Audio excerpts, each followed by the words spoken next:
Hello everybody, welcome back to L Space. My name is Tristan, and today I'm doing a tag video. It's been a long time since I've done one because, I don't know, I've just had other things maybe more pressing or something like that, but it's just been a little while since I've done one, and so I have a little bit of a backlog of tag videos that I need to get to. This one is called the winning title tag, and I was tagged by Gavin over at Genre Books. He's the one that kind of most reliably tags me in things, and I'm always super excited about the ones that he tags me in because they are generally really original and kind of make me think out of the box. So I really like all the ones that he has tagged me in, and they're super fun. This tag was originally created by Heather Reeds, and of course those both Gavin and Heather's channel will be linked down in the description. So this is all obviously about book titles. I think I am definitely a sucker for a good book title. Those definitely draw me in or kind of repel me sometimes if the title's kind of annoying, I think. But I definitely like a good title, especially because like the title gives such a quick little snippet about what the book, about kind of what you're in for with the book. I think if you at least do it right, and there's just a lot to be said for crafting a good title, and so this is a fun one to think about. So for all of the books that I have here, I have read all but 1.5 of them.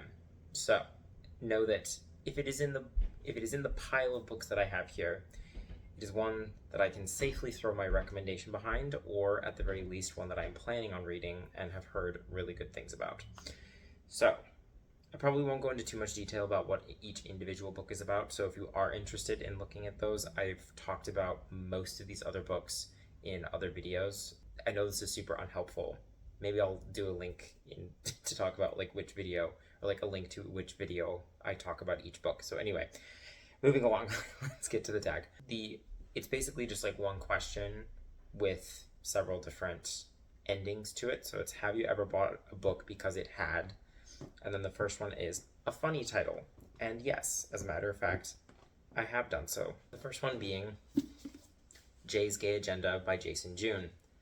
I think this is hilarious because everyone for a long time, especially right around 2016, when same-sex marriage was legalized nationwide in the United States, everybody was, that was kind of like, no, it wasn't, yes, sorry. Anyway, everybody was on Fox News was like freaking out about the gay agenda and like what is the gay agenda going to do. And so the fact that this just like really owns it, and it's literally about Jay's gay agenda. He comes out as gay in high school, and he comes up with an agenda of things that he wants to accomplish now that he is out and living in a more gay welcoming community. And so it's just a really funny pun.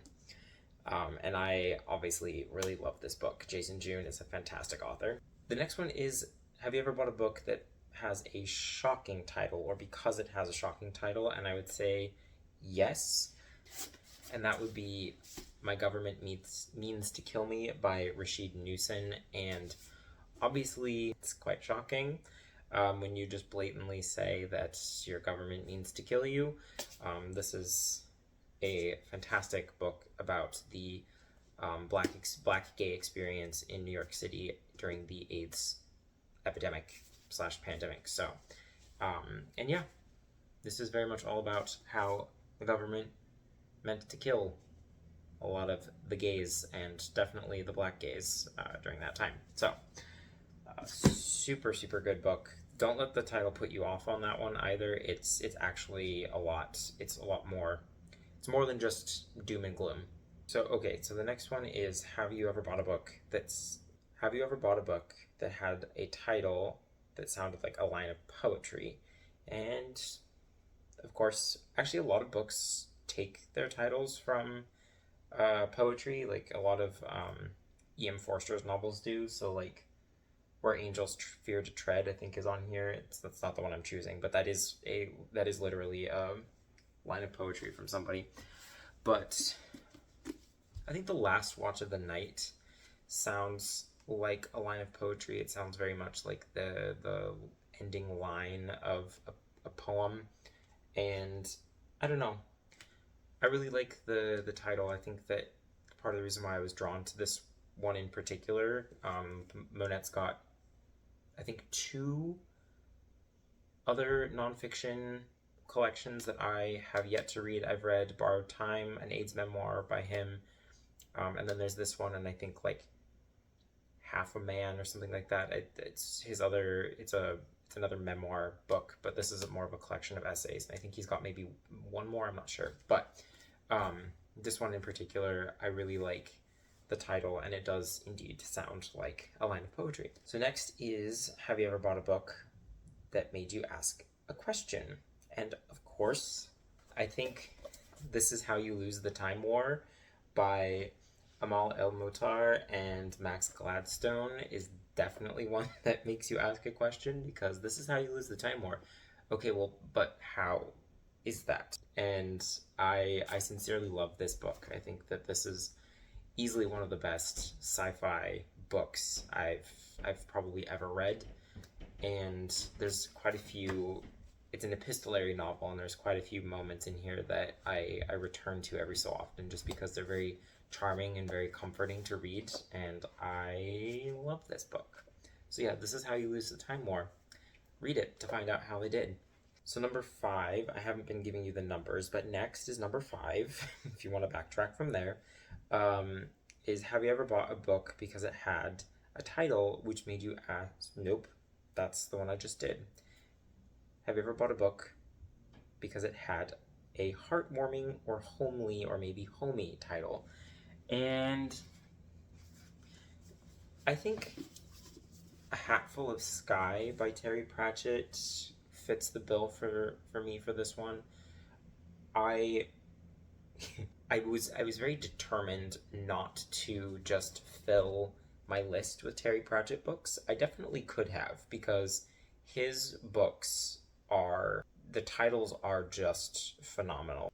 And this one in particular, I think also the fact that this is one of my favorite of his books makes me feel very warmed in the heart, perhaps you could say. But yeah, A Hatful of Sky, I don't know, I think that evokes a lot of possibility, and it's one that it really makes you feel a sense of wonder and a sense of magic and a sense of, I don't know, it just makes me feel really happy, and it is largely in part because the book is that. It's fantastic. I don't really know how to fully articulate exactly what I'm trying to get at here, but this one definitely makes me feel homely, I don't know.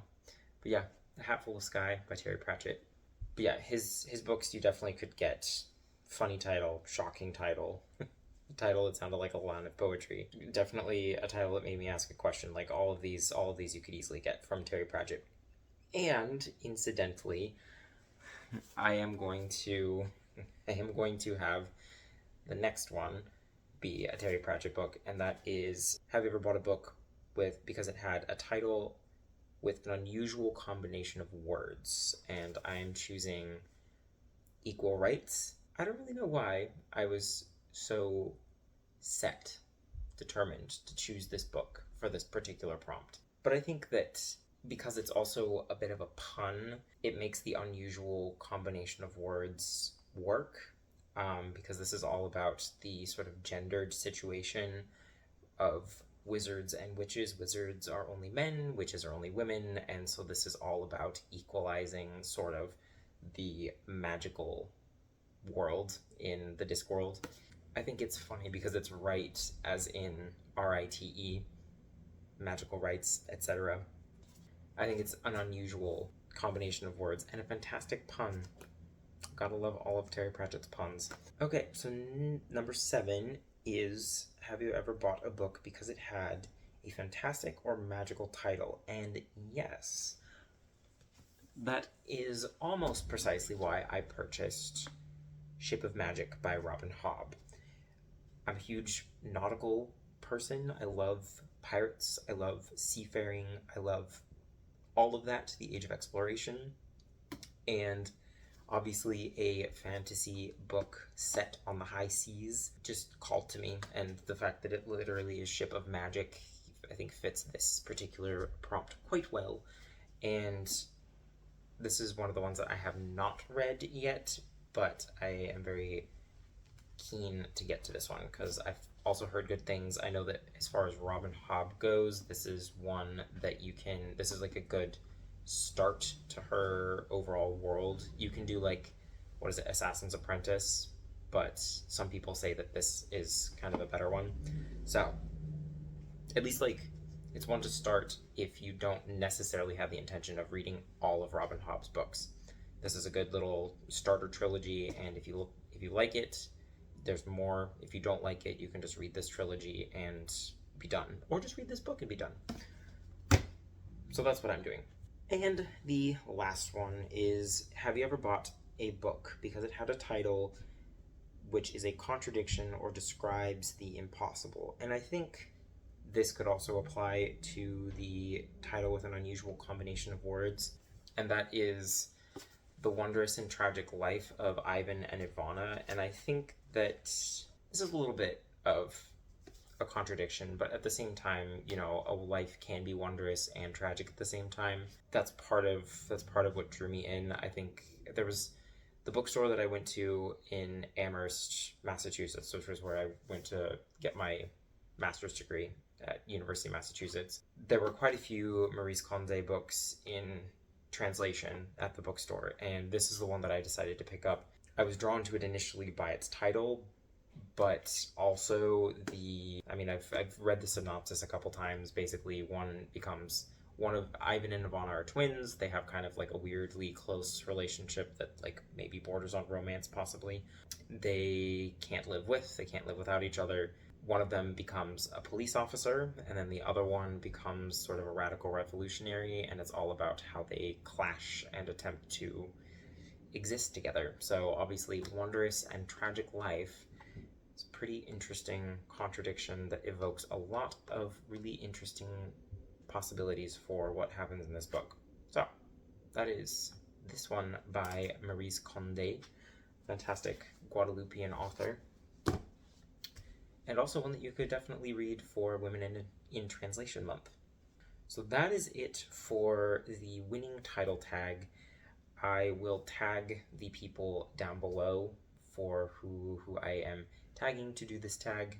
I think this is a pretty fun one because I am, again, a sucker for a good title, and I think that that's something that really is obviously like the thing that really grabs you for the first time. So anyway, that is all I have for you today. Make sure to like, comment, and subscribe if you feel so inclined. I would love to have you join along with me for what I'm reading in the next, well, forever. Until next time, I wish you well, and I hope you have a wonderful day. I'll be seeing you very soon with another video. Take care. Bye.